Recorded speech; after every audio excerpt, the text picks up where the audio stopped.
Que você abrisse sua Bíblia em Eclesiastes capítulo 10, no versículo 10. Só um versículo para nós darmos a introdução daquilo que eu quero falar, que é priorizando as prioridades.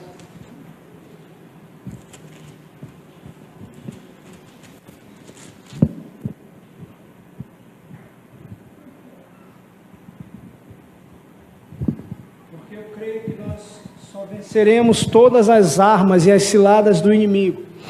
Eu creio que nós só seremos mais que vencedores quando nós priorizarmos as nossas prioridades. Eu queria compartilhar algo que Deus já falou no meu coração diversas vezes, mas eu creio que nunca é demais.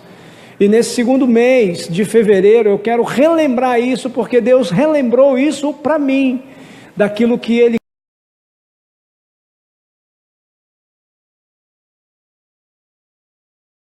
quer que eu faça. Assim, as pilotos acharam, Eclesiastes é um livro do Velho Testamento. Ele fica perto do meio da Bíblia ali, depois de Salmos, depois de Jó, Salmos, Provérbios, e depois vem Eclesiastes. Eclesiastes é um livro da Bíblia que foi escrito por Salomão. Salomão foi considerado por Deus, a Bíblia assim o diz lá em 2 Samuel, o homem mais inteligente, mais sábio que já existiu, porque ele pediu sabedoria do Senhor para governar o povo de Israel. E Deus disse que não haveria antes dele nem depois dele um homem mais sábio. E ele escreve esse versículo no livro de Eclesiastes capítulo 10, versículo 10, diz assim: se o machado perder o corte e não for afiado, é preciso muita força, mas a sabedoria é proveitosa para dar prosperidade. Numa outra versão da palavra de Deus diz assim: se estiver embotado o ferro e não se afiar o corte, então se deve pôr mais força, mas a sabedoria é proveitosa para dar prosperidade. Amém? Deixa a sua Bíblia aberta e olhe um pouquinho para mim. Como eu falei, esse livro, Eclesiastes, foi escrito por Salomão, um dos grandes reis de Israel. Salomão, filho de Davi, o sucessor do trono de Israel. Depois que Davi morreu, Salomão assumiu o trono, e ele governou Israel por vários anos, e esse livro foi escrito no final da vida de Salomão. Aqui, para você entender um pouco desse verso, Salomão, ele já era um homem velho. Se você ler todo ele com detalhe, você vai ver que ele já era sem dente. Ele precisava de alguém para sustentá-lo, para ele poder andar.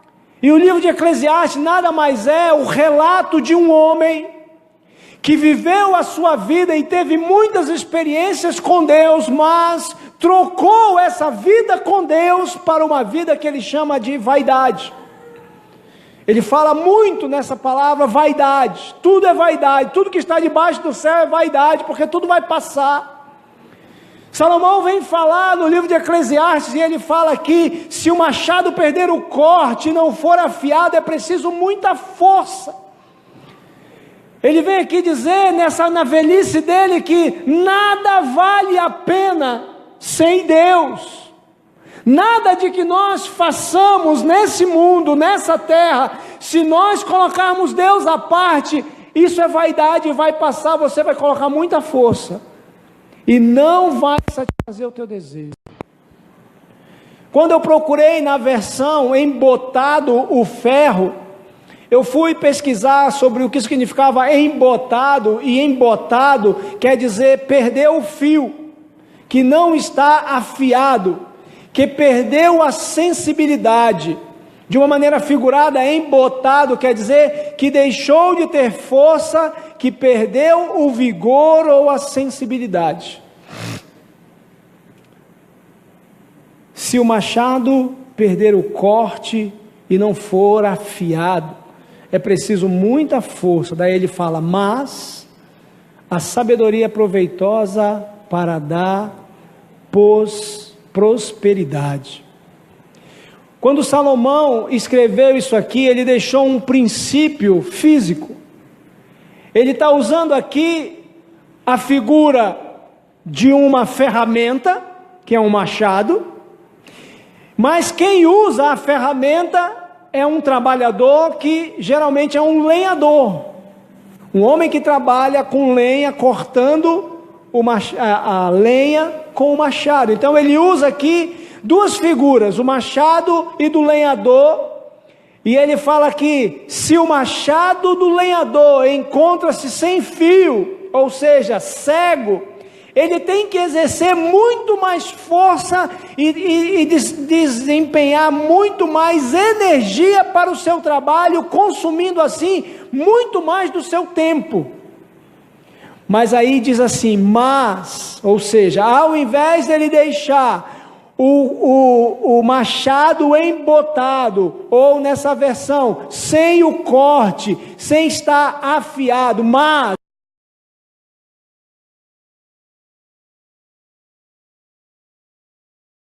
se ao invés dele deixar isso, no final do seu trabalho, ele vai economizar tempo e vai economizar energia para despender o trabalho que ele vai fazer com aquela ferramenta. Esse é o princípio. Você consegue imaginar isso?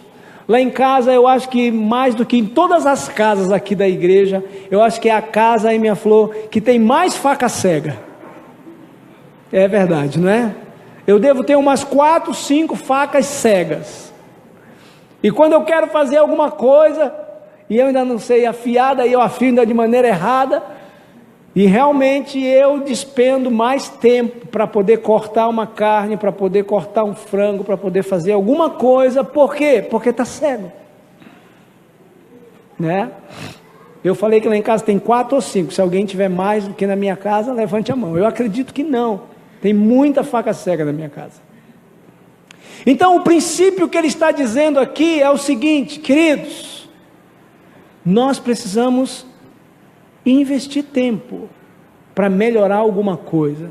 Só que aqui não tem nenhum lenhador. E mesmo que tivesse, o tempo onde foi escrito esta passagem, não caberia para nenhum lenhador de hoje, porque hoje é tudo por máquinas. Você coloca na máquina e a máquina faz a tora que você quer. Acho que com exceção do Sérgio, que ainda corta ali as lenhas para botar no fogão.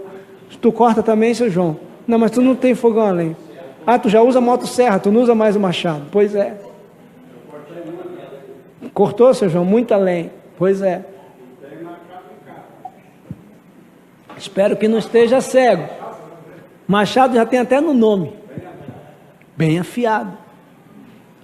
Mas eu quero falar também aqui, queridos, que dentro desse princípio natural, existe um princípio espiritual, que eu e você precisamos estar atentos.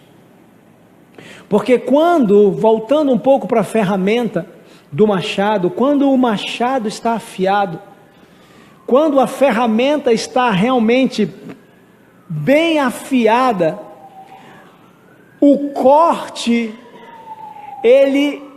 o corte não vai ser determinado pela força que será colocada na madeira, mas sim pela afiação da ferramenta. Agora, se ela não tiver afiada, você vai ter que botar muito mais força para cortar aquela tora. Por quê? Porque o corte melhor, ele será determinado não pela força, mas sim pelo afiar do martelo, não, do machado. E o que eu quero dizer com isso, referente a um princípio espiritual que o Senhor falou para mim. Como eu falei para você, eu não sei se você já no segundo mês do ano de 2017 já começou a ter tribulações, dificuldades, guerras dentro da sua casa, na sua mente, na sua vida. Mas o fato é que eu e você precisamos aprender que nós também precisamos provar na prática que precisamos investir o nosso tempo, tendo tempo para estar com o Senhor. Foi isso que o Senhor falou comigo através desse texto. É como se Deus fosse esse machado sendo afiado na minha vida. É como se Deus fosse essa ferramenta que vai fazer com que as minhas atividades sejam minimizadas no tempo. Quando vier a tribulação, quando vier a doença, quando vier qualquer outra coisa que eu for enfrentar, quanto mais afiado estiver a minha ferramenta, ou seja, o machado, ou seja, Deus na minha vida, quanto mais tempo eu estiver direcionando a minha vida para com Ele, as minhas decisões, as minhas atitudes, o tempo que eu irei passar para passar essa situação, ele vai depender exatamente do resultado desse tempo. Às vezes nós passamos muito tempo diante de uma situação, porque aí nós nos enganamos assim, mas eu estou passando por essa situação que eu não tenho nem força para orar. Recuperação. Não, nós temos aqui homens e mulheres capacitados que podem ensinar o teu filho, a tua filha. Se logo agora no primeiro bimestre teve dificuldade, venha falar comigo que eu oriento você. Eu tenho pessoas, graças a Deus, que têm um coração para servir e vai poder dar aula para o teu filho, para a tua filha. Mas não lá no fim do ano. Lá no fim do ano já o problema é maior. Mas vai dar também, mas se for agora, melhor ainda. Que nós não sejamos como Salomão. Que nós possamos realmente não permitir, não deixar que nada nos afaste da fonte que é o Senhor. Que nada nos tire do foco de querer aprender mais e mais com o Senhor, que o nosso relacionamento diário com Deus, nós tenhamos a consciência que Ele vai determinar o nosso sucesso ou o nosso fracasso nesse ano de 2017. É bem verdade que nós temos 84 famílias, como eu falei, temos muitos desafios esse ano. Nós estamos voltando com a escola bíblica, e depois mais eu vou falar um pouco a respeito disso. Nós vamos fazer uma inovação em algumas coisas na igreja para facilitar a vida de todos os irmãos, para que não percamos a celebração da noite.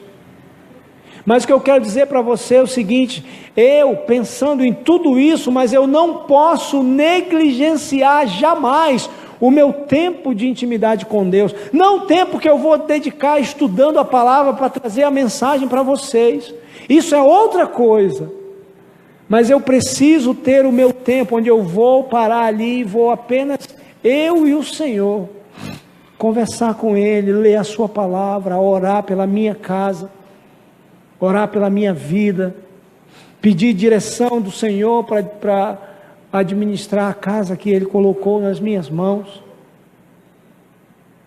Nós precisamos investir o nosso tempo na presença do Senhor.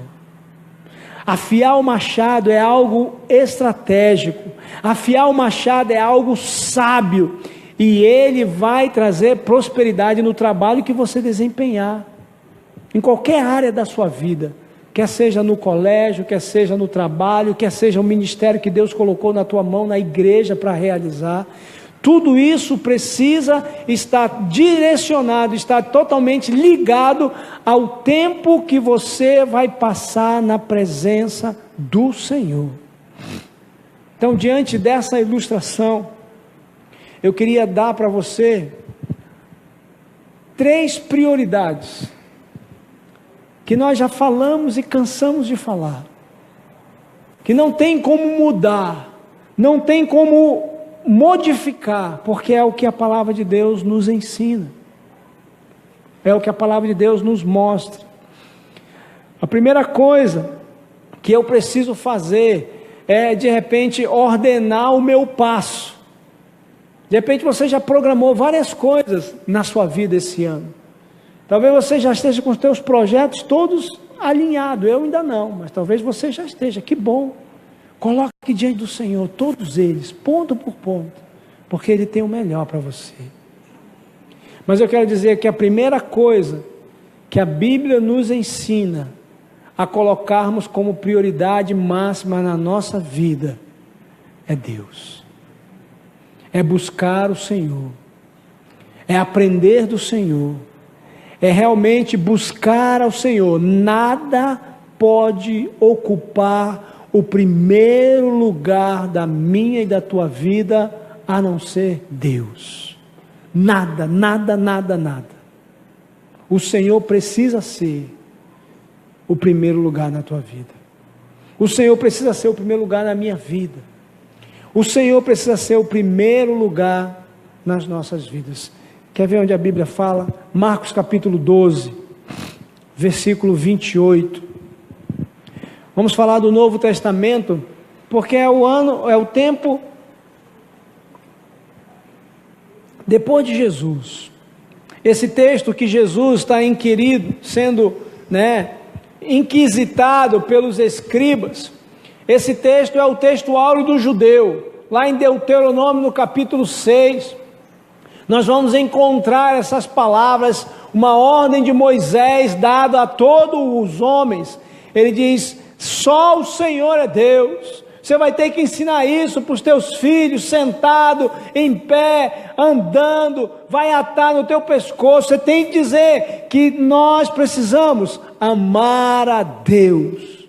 Amarás, pois, o Senhor teu Deus, de todo o teu coração, de toda a tua alma, com todo o teu entendimento e de todas as tuas forças. Esse é o que chama o chamado do povo judeu. É como se fosse o texto áureo do povo judeu. Ele aprendia isso desde a sua infância. É o que nós fazemos com as nossas crianças lá, que era o povo judeu fazia. A Bíblia fala, Marcos 12, 28, diz: aproximando-se dele, um dos escribas que os ouvira discutir, percebendo que lhes havia respondido bem, perguntou: qual é o primeiro de todos os mandamentos? E respondeu Jesus: o primeiro é: ouve, Israel, o Senhor nosso Deus é o único Deus. Amarás, pois, o Senhor teu Deus de todo o teu coração, de toda a tua alma, de todo o teu entendimento e de todas as tuas forças. E ele ainda completa dizendo: e o segundo é esse: amarás ao teu próximo como a ti mesmo. Não há outro mandamento maior que esses. Então, queridos, a prioridade da minha vida, a prioridade da sua vida precisa ser amar ao Senhor de todo o coração, alma, entendimento e forças. E o que quer dizer isso? É você colocá-lo em primeiro lugar na sua vida. Isso é o que o Senhor quer de mim. Isso é o que o Senhor quer de você. E é isso que ele diz lá em Lucas, quando ele fala a respeito de discipulado. Quer ser discípulo de Jesus? Mas como que eu quero ser discípulo de Jesus se eu amo mais as coisas do que Jesus? Se eu amo mais qualquer outra coisa do que o próprio Jesus? E Jesus ainda vai ser mais enfático. Ele vai dizer assim lá em Lucas 14: se alguém vier após mim, negue-se a si mesmo. Se alguém quiser vir após mim e não aborrecer a pai e mãe, a mulher e filhos, a irmão e irmãs, e ainda também a própria vida, não pode ser meu discípulo. Quem não leva a sua cruz e não me segue, não pode ser meu discípulo. Pois todo aquele dentre vós que não renuncia a tudo quanto possui, não pode ser meu discípulo.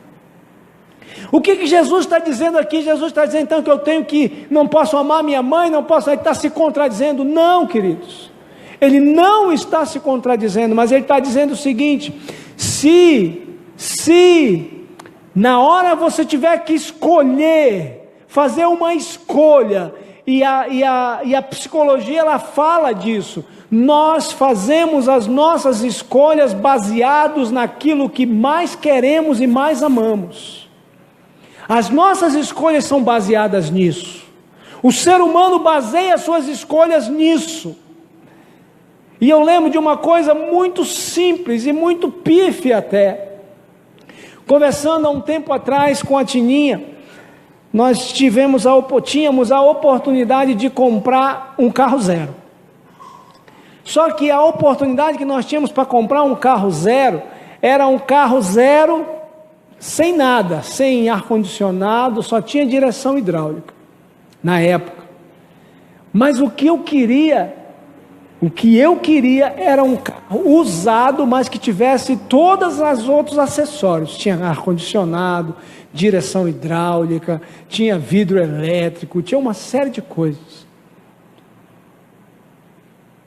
Não que eu tivesse induzido e obrigado, não, nós conversamos bastante, mas eu a quase que persuadi a deixarmos de comprar, né, um carro 0 quilômetros, só com um opcional, que era a direção hidráulica, para adquirir um carro mais velho, porém com todos os opcionais. Por quê? Porque nós baseamos as nossas decisões naquilo que nós queremos, naquilo que nós desejamos, e eu posso dizer aqui, Jesus está dizendo isso, naquilo que nós amamos. E aí eu digo para você, se você ama o seu pai e sua mãe mais do que o Senhor, se você ama os seus filhos mais do que o Senhor, se você ama o seu cônjuge mais do que o Senhor, a Bíblia diz, você não pode ser discípulo de Jesus. Como assim, pastor? Como que posso equilibrar isso? Se você troca as coisas do Senhor por causa da sua família, você está errando. E muitas pessoas, não são uma só, várias famílias, já muitas vezes trocaram, não só aqui no Rio Grande do Sul, mas em Manaus, em Fortaleza, em todos os lugares por onde eu passei, sempre procuraram priorizar, muitas vezes a família do que as coisas do Senhor, e depois jogam na cara da mãe, jogam na cara do filho, jogam na cara do cônjuge, eu deixei de fazer as coisas de Deus por tua causa, olha aí o que você faz. Então o que o Senhor está dizendo? O nosso relacionamento de amor com o Senhor tem que ser o nosso maior desejo, o nosso maior anseio, a nossa maior vontade, porque no momento em que nós tivermos de escolher, nós precisamos escolher o Senhor. É isso que ele está dizendo aqui. Ele não está dizendo que nós não temos que honrar o pai, honrar a mãe, obedecer, não é isso. Mas é quando nós colocamos essas pessoas, que são as pessoas mais chegadas a nós, na frente do Senhor. E muitas vezes nós fazemos assim. Muitas vezes fazemos assim. O Senhor deve estar na frente dos pais. O Senhor deve estar na frente dos filhos, dos cônjuges, de qualquer outro familiar. Ele deve ser o primeiro valor em nossa lista ou escala de prioridades. Ele deve vir antes da nossa própria vida. O Senhor precisa vir. Ele deve vir antes dos nossos bens. Ele deve vir antes de qualquer outra coisa. E quando eu falo que Deus tem que vir antes, não quer dizer que as outras coisas não têm valor, não têm importância. Não, tem importância sim. Mas a maior importância da nossa vida precisa ser em amar e buscar o Senhor Jesus. Precisa ser. Isso é fácil, pastor? Não é fácil. Não é fácil. Mas precisa ser o nosso alvo. Precisa ser realmente o nosso alvo maior. A Bíblia diz em Mateus 6:33, de cor nós sabemos, buscai primeiro o reino de Deus e a sua justiça, e as demais coisas vos serão acrescentadas. Essa precisa ser a nossa maior prioridade, a prioridade das prioridades precisa ser o Senhor. A segunda prioridade que a Bíblia nos fala a respeito, e que nós precisamos ter na nossa mente, precisa ser a nossa família, precisa ser a nossa casa, precisa ser o nosso lar. E às vezes há um desarranjo de prioridades, porque muita gente erra pensando que a igreja ou que o ministério que Deus colocou na sua mão para fazer, ele é mais importante do que qualquer outra coisa. Conta uma história de uma mulher lá em São Paulo, isso é verdadeiro. Uma senhora lá em São Paulo, que ela chegou e disse que recebeu uma missão de Deus. E eu creio que Deus dá missão para os seus filhos. Mas que essa senhora teria recebido uma missão e simplesmente ela sumiu de casa por 30 dias. Ela deixou o marido, ela deixou os filhos, né? Porque ela recebera uma missão de Deus. E quando aqueles irmãos da congregação perceberam o que estava acontecendo, os irmãos que tinham que ir para a casa daquela mulher para cuidar dos filhos dela, para arrumar as coisas dela, tinha que ajudar o marido a fazer, não tinha coisa para comer, não tinha casa arrumada, uma série de coisas, mas ela dizia: eu recebi uma missão de Deus. Houve uma discórdia muito grande naquela família. O marido já estava furioso, mas ela usava a seguinte frase: eu recebi uma missão de Deus. Ela colocou a missão acima da família. Deus em primeiro lugar, mas Deus nunca vai contrariar a sua palavra. A palavra de Deus diz que se alguém não cuida dos seus, e principalmente os da sua família, nega a fé e é pior do que o incrédulo. Olha só que texto forte. É por isso que eu digo para vocês que eu não posso subir aqui, eu não posso ministrar uma palavra para você, sem eu antes ter suprido a minha casa, sem eu antes estar em conformidade com a palavra de Deus, com a minha casa. Eu preciso ter esse cuidado e cumprir o que a palavra de Deus diz. Se alguém não cuida dos seus, e esse cuidado aqui é em todas as áreas, não é só a área administrativa ali, mantimentos, não é só a questão da residência, não, eu preciso cuidar emocionalmente da minha casa, eu preciso cuidar espiritualmente da minha casa, e eu preciso cuidar financeiramente da minha casa também. E eu quero dizer que eu não sou contra a esposa trabalhar fora, não, ajuda, tudo que vier para ajudar é muito bom, só que tem que entender que no relacionamento conjugal, a renda sempre é do casal, mesmo que um trabalhe ou os dois. A gente tem um curso aqui que nós falamos, né? Melhor serem dois do que um, que nós trabalhamos muito essa área. Se eu trabalho fora, ganho 1.000. Se a minha esposa trabalhar fora, ganha 1.000. Quanto que eu ganho? 2.000. Eu não ganho 1.000 e nem ela 1.000. Nós ganhamos 2.000, eu e ela juntos. Então a Bíblia diz que se alguém não cuida dos seus, e especialmente dos da sua família, tem negado a fé, e é pior do que o incrédulo. Então, queridos, a Bíblia deixa claro que a nossa prioridade depois do Senhor é a nossa casa. Como que está a sua casa? Você tem suprido a sua casa? Às vezes queremos vir para a igreja e vir para tudo que é lugar. Eu não sou um pastor ativista que faz muitas atividades.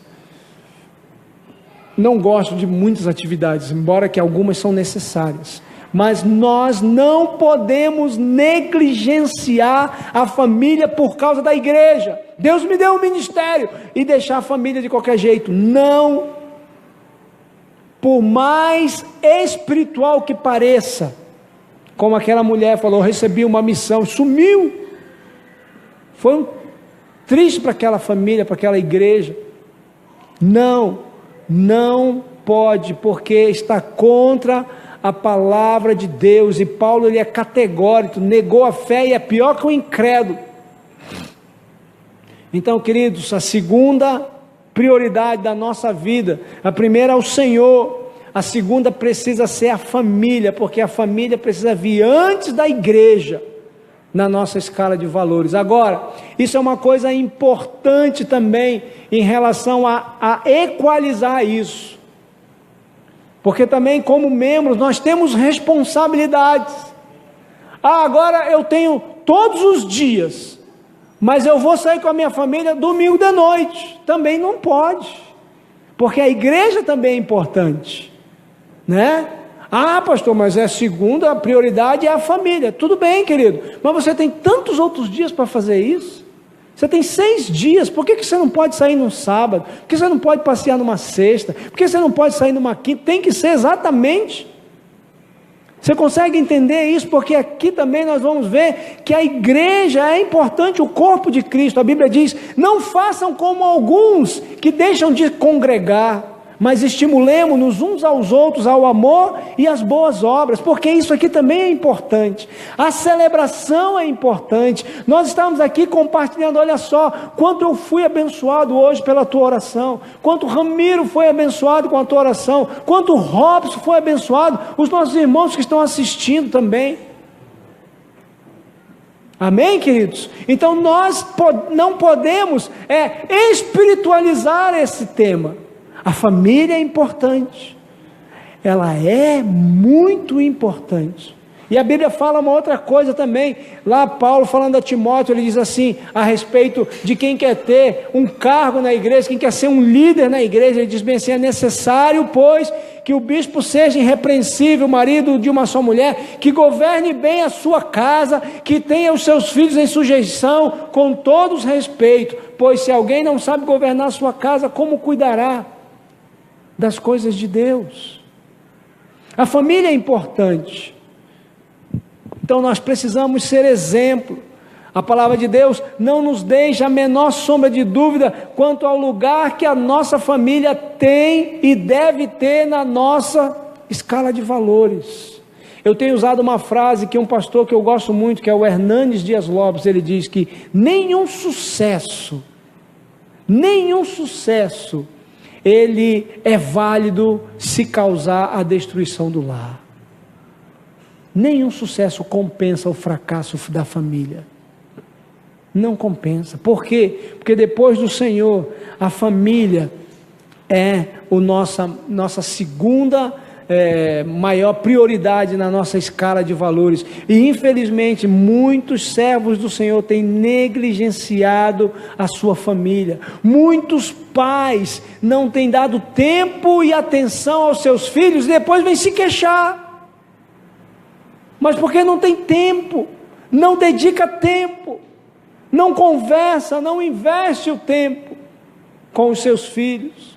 Aí depois vem se queixar porque estão desviados, né? São desobedientes.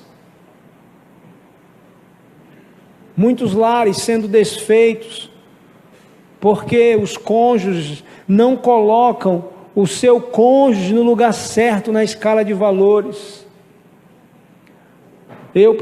Nós precisamos, cada um de nós precisamos ordenar melhor a nossa prioridade em 2017. Eu preciso dedicar mais tempo, mais honra, atenção, mais dedicação à minha casa. Uma vez eu fui chamado a atenção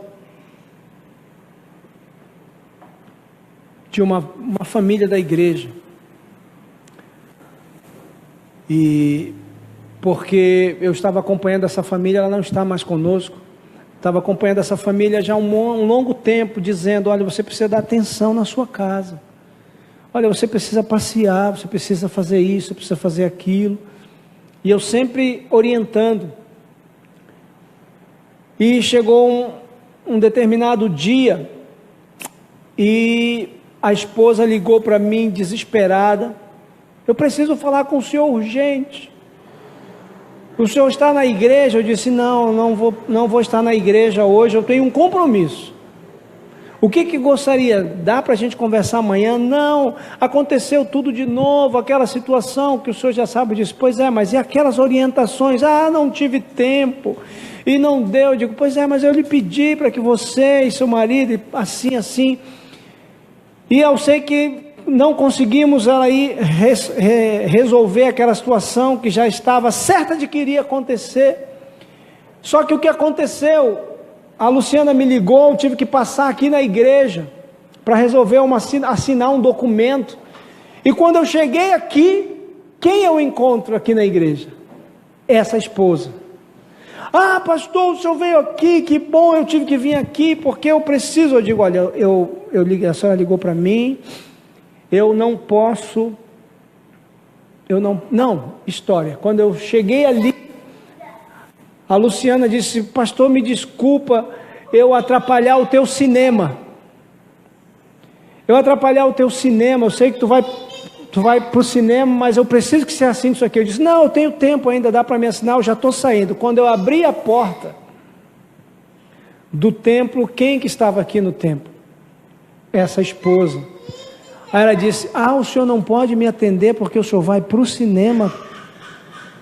Eu disse, exatamente. Esse era o seu compromisso? Eu disse, esse era o meu compromisso. Porque eu estou valorizando o tempo com a minha esposa, coisa que eu tenho dito para você fazer com seu marido. E eu preciso ir para o cinema. Se a senhora quiser, depois do cinema até posso conversar com você. Mas agora eu preciso fazer o que eu estou ensinando para você. Eu estou indo passear com a minha esposa e nós vamos no cinema. Era uma segunda-feira de tarde. É o dia que eu vou para o cinema. Não todas as segundas, mas eventualmente. Porque eu preciso valorizar o tempo que eu tenho com ela. Eu preciso investir nela. Quanto tempo você não leva a tua esposa para ir no cinema? Não precisa ir no cinema. Chupar um picolé, dar uma volta na quadra, seja o que for. As mulheres semana passada fizeram uma cinemada, né? Um monte de mulheres. Que bom! Nós precisamos investir tempo na nossa família. Isso é importante. Quanto tempo você não passeia com teu filho? Quanto tempo você não leva o teu filho para passear, para conversar, para fazer qualquer atividade? Só você e ele, você que é pai com o filho, a mãe com a filha. Eu, como não tenho filho, eu faço com as filhas mesmo. Isso é importante. E a última coisa que eu quero falar para você, juntando as duas coisas, a terceira coisa mais importante, que às vezes também nós fazemos de maneira errada, é que algo que é importante para nós, na nossa escala de valores, é o nosso trabalho. O trabalho é importante. Muitas vezes nós queremos colocar a igreja na frente do trabalho. Não podemos. O trabalho, ele é depois da família. Não é a igreja, embora a igreja seja importante, mas nós não podemos ser como muitas pessoas que são viciadas em trabalho e cujas vidas não estão em ordem porque ela desrespeita essa escala de valores e também só quer viver trabalhando. Existe o tempo do trabalho e existe o tempo do descanso do trabalho. Não podemos. Tudo tem que ter o seu tempo e o seu local e o seu horário e a sua escala de valores. E também tem o outro lado. Não, tem aqueles que não gostam de trabalhar. Também não pode ser assim. Nós precisamos do trabalho, mas não podemos deixar que o trabalho seja o senhor das nossas escolhas. Tudo é o trabalho. Ou então tudo é a igreja. Não podemos também. Não, eu preciso ter a igreja, né? Eu creio que a Palavra Viva não é uma igreja em que realmente prende todo o tempo de vocês. Eu tenho dito, olha só, a semana tem muitas horas. Eu tenho pedido de vocês só 4 horas por semana. 4 horas para vocês dedicarem à igreja. Não é o tempo que você tem com Deus, não é o tempo que você vai dedicar à sua família. Das 56 horas que tem, 24 vezes 7, Pedro, 156, né? 168, das 168 horas que existem na semana, eu como pastor peço 4 horas de você. Quais são as 4 horas que eu peço? 2 horas domingo, das 7 às 9, 1 hora quarta, o pequeno grupo, e 1 hora no discipulado, que ainda nem todos estão sendo discipulados por enquanto, mas nós queremos chegar nesse alvo. Você tem 168 horas, eu peço 4 horas de você, somente 4, é muito? Eu acho que não é muito, mas muitas vezes nós queremos fazer isso, de certa forma, como uma fuga, para não suprir as outras necessidades. Então, querido, não deixe que o trabalho roube o teu tempo com Deus, não deixe que a igreja roube o teu tempo com a família, não deixe que essas coisas roubem o teu tempo com Deus, porque essas coisas estão aí para roubar mesmo, mas nós não podemos deixar. Prioriza o teu tempo com Deus, investe teu tempo depois de Deus, para com a tua família. Seja prudente, o melhor trabalhador da tua área para honrar o Senhor seja você, e seja um assíduo frequentador da comunhão com o Senhor Jesus. E eu creio que isso vai fazer com que realmente você encontre nesse ano de 2017, isso é o que eu quero para mim, colocando essas prioridades na minha vida, para que eu possa viver em paz com Deus, cuidando bem da minha família, realizando bem o meu trabalho e tendo bastante comunhão com o povo de Deus, embora que o meu trabalho é a comunhão com o povo de Deus, não que o ministério pastoral seja trabalho, eu encaro como ministério, mas vamos comparar, como se fosse fazer uma analogia de trabalho. E que Deus possa fazer com que você, se não está alinhado dessa forma, possa alinhar as tuas prioridades. Como diz a palavra de Deus, né? Se o machado perder o corte e não for afiado, é preciso muita força, mas a sabedoria é proveitosa para dar prosperidade. Que nesse ano de 2017, eu e você, possamos ser muito próspero em tudo que formos fazer. E a prosperidade não estou aqui relacionando a questão financeira, mas que o teu relacionamento conjugal e familiar seja muito próspero, de muita confidência, de muita cumplicidade, de muita fidelidade, de muita harmonia, de muita sinergia nas tomadas de decisões. Mas aí você vai precisar afiar o machado, e que seja a prioridade da sua vida, afiar o seu machado todos os dias na presença do Senhor, colocando a tua vida e a vida da tua casa, a vida do teu trabalho e a vida da tua igreja no altar do Senhor, para a honra e glória dele, em nome de Jesus. Amém, queridos? Vamos orar mais uma vez. Pai, muito obrigado, Senhor, porque realmente tu és o nosso Deus, e é isso, Pai, que tu falou meu coração para estar lembrando a tua igreja nesse dia, onde, Pai, nós estamos no 2º mês do ano que tu preparou para nós, e que possamos pôr em ordem os valores que tu queres de nós, o Senhor como primeiro valor, como primeira necessidade, como primeira busca, como primeiro valor da nossa vida, aprender cada vez mais de Ti.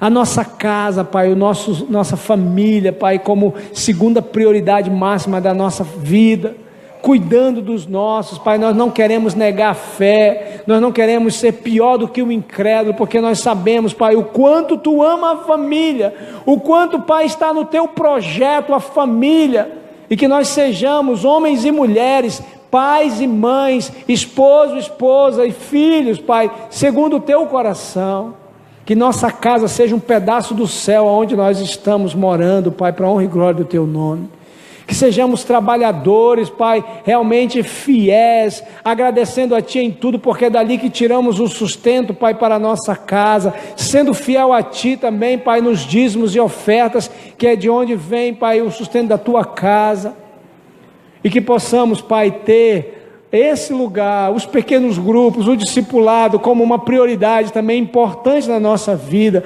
nas reuniões, nas celebrações, nos encontros de pequeno grupo, Deus, que possamos somar os talentos que Tu tem nos dado para o crescimento da Tua igreja, onde ela está reunida. Muito obrigado, Pai, Te louvamos e Te agradecemos em nome de Jesus, amém. Amém, queridos? Então tem um recado aqui da Tininha, vem cá.